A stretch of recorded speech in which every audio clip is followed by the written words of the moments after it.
Meus queridos, a paz do Senhor para todos, uma vez mais estamos reunidos para a nossa escola bíblica dominical. Essa é a melhor escola e, diga-se de passagem, sem sombra de dúvida, indiscutivelmente, esse é o maior tratado teológico que nós temos, a nossa escola bíblica, até porque nós estudamos de forma sistemática a palavra do Senhor. Durante esse trimestre, nós estamos fazendo uma grande abordagem ao longo de 13 lições, e todas essas lições concomitantemente estão entranhadas uma à outra, uma linkada à outra, e uma vai jogando luz à outra lição. Nós estamos em uma lição especial, uma edição especial, que foi publicada no ano de 1993. Porém, ela é atualíssima. Nós estamos na nossa lição de número 8, que traz como tema: a causa da desunião deve ser eliminada. Então eu gostaria de convidar você para que abra sua Bíblia, para que nós possamos estar acompanhando juntos, robustecendo a nossa alma, fortalecendo a nossa alma, até porque a palavra de Deus nos diz: conheçamos e prossigamos em conhecer ao Senhor. A palavra do Senhor é que nos ensina. Deus, ele já nos deixou um grande legado, que é a sua palavra, para que nós possamos ler, para que nós possamos estudar, para que nós possamos meditar, para que nós possamos crescer no conhecimento do Senhor. Então, estamos aí na nossa lição de número 8. As causas da desunião devem ser eliminadas. O nosso texto áureo diz o seguinte: ó, quão bom e o quão suave é que os irmãos vivam em união. Salmo 133, versículo 3. Todos nós conhecemos muito bem este salmo, que é um salmo especial. Ó, quão bom e quão suave é que os irmãos vivam unidos, que os irmãos vivem em união. Tem algumas pessoas que têm por hábito até fazer um trocadilho aqui desse salmo, que dizem: ó, quão bom e quão suave é que os irmãos vivam se unhando. Não, não é se unhando, se algafanhando, não, mas vivam em união. A nossa verdade prática, ela nos diz o seguinte: a união é uma força indispensável para a igreja, e um testemunho diante do mundo, e um estímulo ao crescimento da obra de Deus. Sem sombra de dúvida, quando as pessoas lá de fora, as pessoas que ainda não tiveram um encontro genuíno, irretorquível com Cristo, eles veem a união da igreja, a união do povo de Deus, por conseguinte, essas pessoas sentirão vontade de estar também dentro do arraial cristão. Então, queridos, essa verdade prática é tremenda. A nossa leitura diária, você que teve a oportunidade, tem a oportunidade de acompanhar, é muito interessante acompanharmos a leitura diária, porque a leitura diária, ela joga luz em todo o comentário que será abordado. Então, a nossa leitura diária, na segunda, Salmo 1, versículo 33, a desunião expulsa as bênçãos de Deus da igreja. Digo, Salmo 133. Terça, Efésios 4:15, a desunião impede o crescimento. Quarta, João 17, 20 e 26, a união, o caminho para a comunhão e o amor. Quinta, Atos 5, 13 ao 16, a união engrandece a igreja. Sexta, Neemias capítulo 4, versículo 19 ao versículo 23, a união é uma grande força. E sábado, Efésios capítulo 4, versículo 1 ao versículo 16, o Espírito Santo opera a união perfeita. Leitura bíblica em classe. A leitura bíblica em classe diz o seguinte: em Neemias capítulo 5, versículos 1 ao 6 e 6 ao 12. Foi, porém,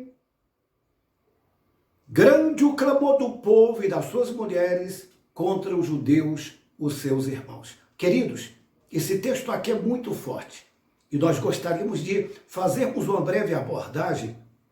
A nossa lição divide-se em 3 tópicos e eu gostaria de fazer uma abordagem aqui rápida, concisa e procurar ser o mais preciso possível, analisando ponto por ponto, linkando um ao outro, para que nós possamos ter uma compreensão do texto que nós acabamos de ler.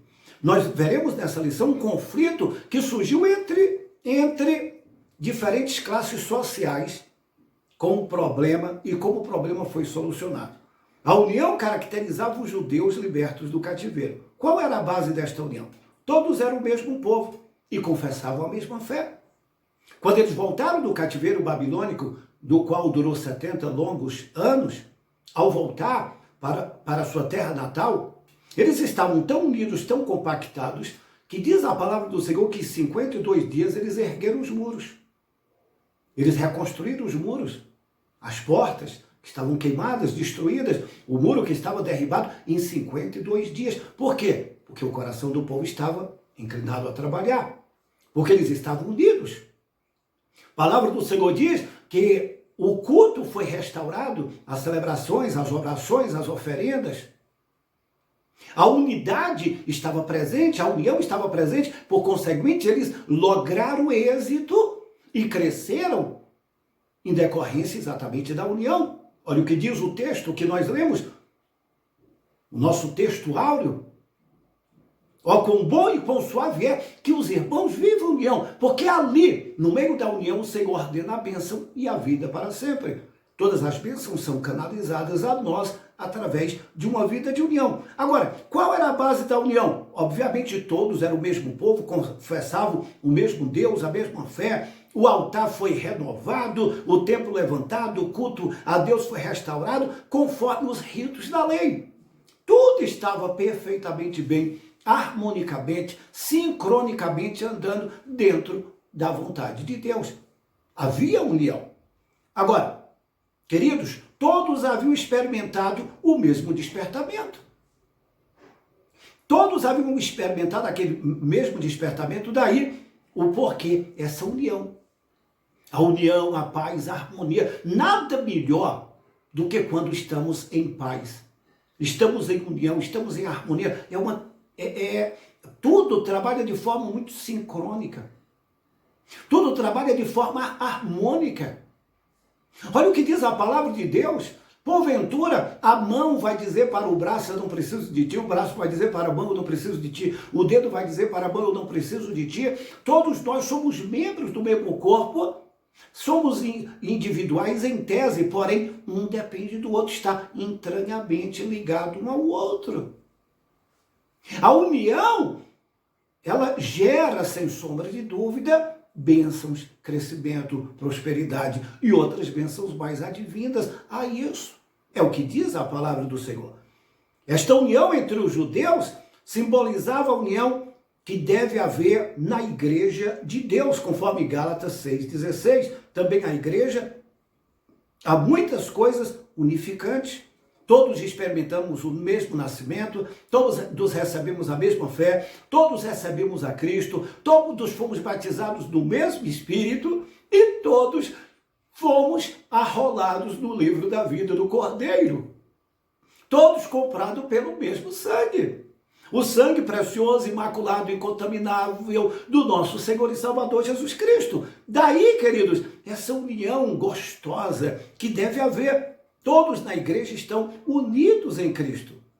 Amém? Então, a base da união é isso. Os crentes sentem o apoio espiritual por sua vida. Quantas vezes, queridos, nós sofremos retaliações, preconceitos. Ainda hoje, cristãos sinceros, cristãos que se pautam na palavra de Deus, genuinamente na palavra de Deus, ainda sofrem várias represálias. Preconceito, excludência. Algumas pessoas nos criticam, nos difamam. Agora, quando nós viemos para a igreja, quando estamos reunidos na igreja, quando estamos ali em paz, em harmonia, louvando, adorando, celebrando, cantando ao Senhor, o Espírito Santo de Deus se manifestando no nosso meio de forma tremenda e poderosa, um abraçando o outro, mesmo não obstante agora estarmos impossibilitados de tanto afago, abraço, cumprimentos cordiais, aperto de mão, mas isso é por um espaço de tempo apenas. Isso é gostoso. O abraço é revigorante, aquele abraço que você sente que é fruto de um coração que está unido ao teu. A união é o vínculo da paz, diz a palavra de Deus. Agora, queridos, quando nós vamos observar, já aqui do nosso segundo tópico, a união entre os judeus agora estava ameaçada. Estava tudo em paz, tudo em harmonia, todos estavam sincronicamente unidos, harmonicamente trabalhando, houve prosperidade, houve crescimento, o altar foi reconstruído. Agora, a ameaça estava rondando. A união entre os judeus estava ameaçada. Agora, detalhe, qual era a ameaça? Tratava-se exatamente de uma grande injustiça social. Partiu exatamente da grande injustiça social. O cerne, na verdade, de tudo, é porque começou a haver injustiça. Deus é um Deus de justiça. E como filhos de Deus, membros do mesmo corpo, comprados pelo mesmo sangue, nós que vamos morar no mesmo céu, até porque nós temos uma promessa de que um dia nós haveremos de morar lá na glória celestial, nós não podemos agir de forma injusta. Tratava-se de uma grande injustiça social, financeiramente. A vida dos que voltaram de Babilônia não eram de tudo fácil. E detalhe, queridos, houve seca, houve uma série de secas de tal forma que se agravou o problema e lá se estabeleceu uma grande crise social e econômica. E não por quer dizer uma crise política, uma crise institucional. A união começou a abalar exatamente por quê? Porque os irmãos mais pobres, eles não tendo dinheiro para comprar, para plantar, colher, vender, comercializar e manter a sua família, esses irmãos mais necessitados procuravam os irmãos abastados, os irmãos de posse, os irmãos de dinheiro, os irmãos que tinham provimento, e esses irmãos emprestavam-lhes dinheiro, só que emprestavam de forma superfaturada, supertributada, com juros abusivos, não juros que eram praticados. Começou aí uma agiotagem entre os irmãos, do qual a própria lei já condenava a agiotagem. Como é que um irmão emprestava para o outro irmão dinheiro de uma forma, juros abusivos não praticados?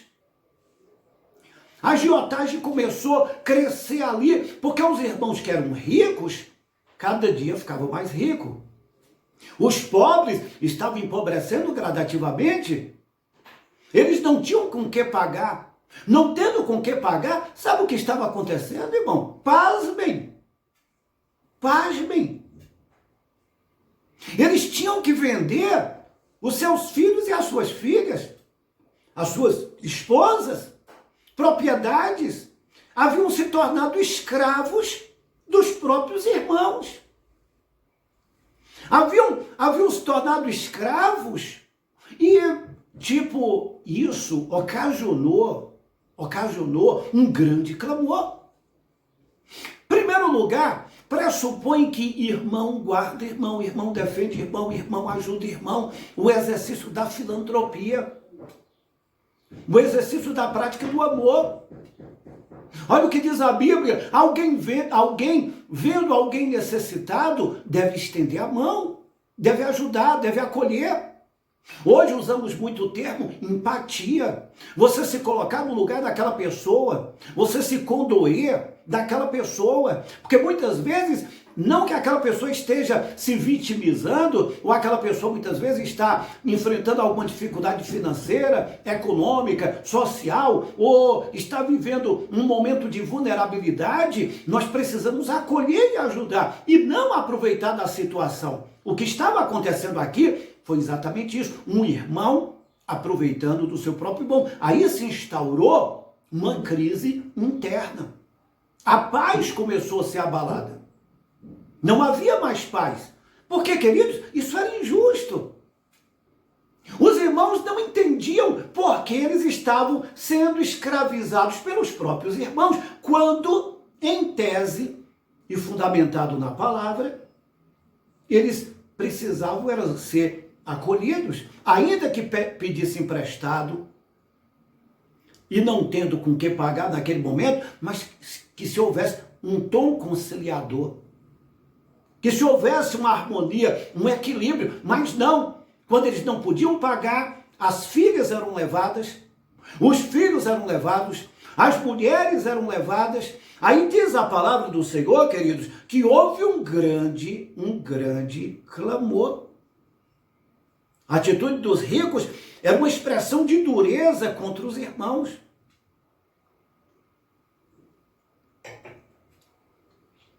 Eles queriam ficar mais ricos às costas da miséria dos outros. Então isso não lhes causava nenhum tipo de dano, nenhuma dor, não havia nenhum tipo de complacência, não havia nenhum tipo de condescendência por parte daqueles irmãos. Aí, queridos, olha o que diz a palavra do Senhor. Neemias, quando houve um grande clamor, as mulheres clamaram, os homens clamaram, houve um grande clamor, um grande enternecimento, a paz estava abalada. Aí Neemias, ele convoca um grande ajuntamento, Neemias capítulo 5, versículo 8, Neemias reuniu o povo e lembrou-se de todos os irmãos mais pobres e estavam sendo literalmente escravizados. Confrontou-os com a injustiça, perguntando-lhe, vender-se-lhe-a a nós? Queridos, Neemias capítulo 5, versículo 8, Neemias ele chega de forma sábia, precisa. Ele diz, olha, eu comprei alguns irmãos que foram levados como escravos. O que nós precisamos é abrir mão desses juros. Deixarmos de ser tão truculentos. O próprio Neemias, ele faz uma proposta, e foi uma proposta conciliadora. Deixemos-nos este ganho. Restitui-lhes hoje. Neemias incluiu-se na proposta. Neemias abriu mão de um dinheiro que ele havia emprestado para alguns irmãos carentes, alguns irmãos necessitados. Neemias ele abriu mão, ele diz, olha, eu não quero o juro, não, eu abro mão de tudo. O que ele queria era que a paz se estabelecesse, a paz reinasse, porque não tinha como haver paz. Até porque, queridos, como haver paz se não há justiça social? Há um grande clamor no seio da humanidade, que é exatamente a luta pela justiça social. Mas nós ainda teremos que lutar muito. Daí, porque muitas vezes a paz é estremecida, é abalada. Nós estamos vivendo em um mundo onde está se estabelecendo a cada dia uma guerra fria. Vemos agora os discursos de ódio constante. Estados Unidos e China, por exemplo, uma guerra fria. A humanidade fica perplexa diante dos acontecimentos que nós estamos vendo a cada dia diante dos nossos olhos. Aí quando há esses conflitos, quando não há paz, quando não há justiça social, estamos vendo aí injustiça social, excludência, preconceito, racismo, violação dos direitos humanos, uma série de abusos que estão sendo cometidos e que naquela época também estavam.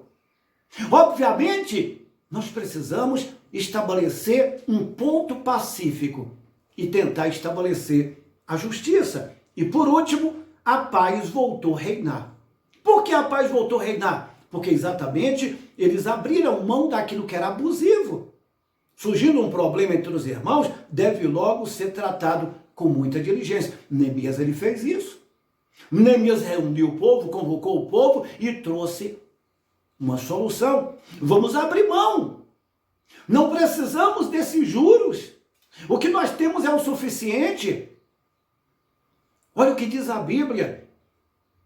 Nós precisamos repartir o nosso pão com um, com dois ou com três. Lança o teu pão sobre a água.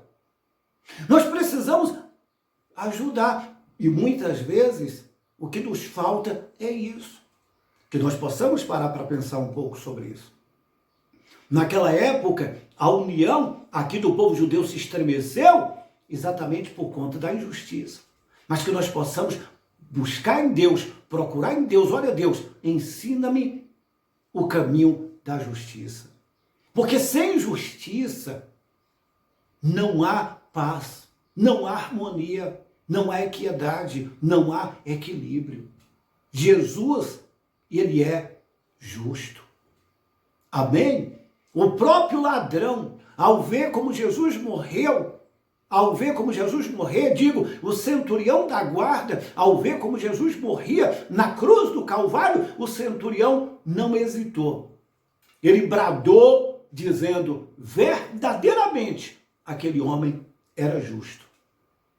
Que nós possamos praticar a justiça que Deus nos ensinou. Amém? Forte abraço, fiquem todos com Deus. Espero que tenha sido de grande proveito para a sua vida, assim como foi para a minha, de forma sintética, de forma não pormenorizada, mas de forma panorâmica. Espero que possa ter atendido o anseio do teu coração. Que Deus continue te abençoando, deixa um joinha, tá bom? Compartilhe, convide mais pessoas para fazer parte desse canal que tem como objetivo abençoar a tua vida e o nome de Deus ser glorificado.